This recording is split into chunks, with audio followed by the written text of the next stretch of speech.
The first thing to understand is, although Supreme Court races are technically nonpartisan, party politics certainly plays a role.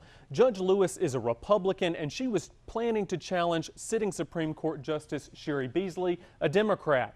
But then Republican Mike Robinson entered the race, which would have forced the three candidates into a May primary to decide which two would be on the ballot in November.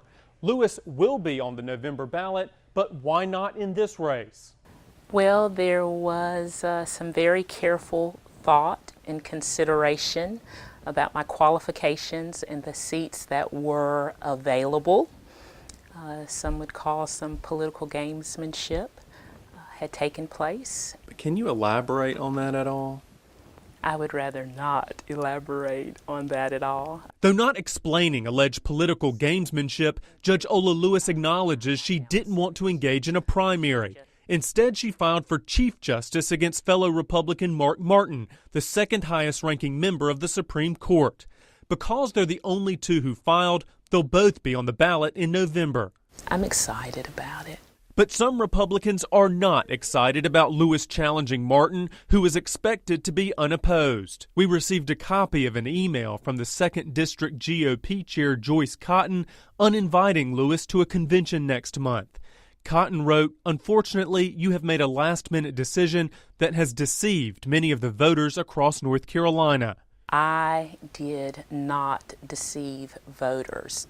I will respectfully remind the public that the office of Chief Justice is an open seat. But filing for that open seat has left Lewis open to scrutiny. Rick Henderson, editor of the conservative Carolina Journal, points out donors gave Lewis nearly $64,000 last year before her decision to switch races, and she can use that money against Martin. They gave money for her thinking she was going to run for one seat, and suddenly she comes along and is running for another one. It wouldn't surprise me, unless she does some really good explaining to them, that someone might actually file a complaint against her and see what happens. Most of the contributions that have come into my coffers were by individuals who know me, love me, and support me. It was not about the seat. It was about me, the individual. In addition to questions about fundraising, Lewis will have to answer questions about her qualifications.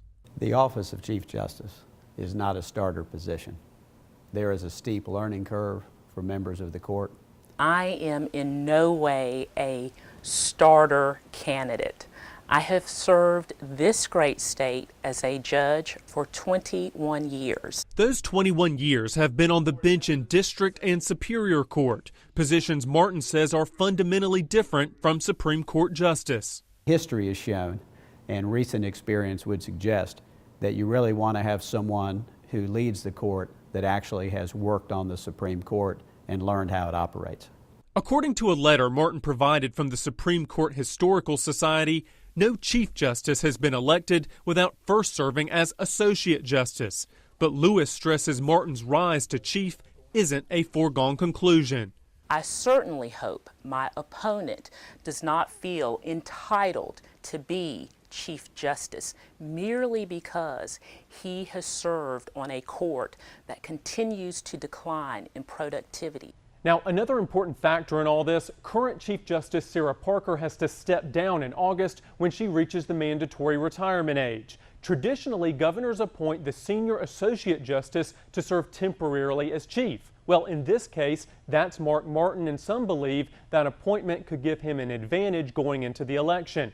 A McCrory spokesman says the governor's office doesn't discuss appointments. Another unknown in a race that's already generating plenty of questions. In the studio, Justin Smith, WECT News.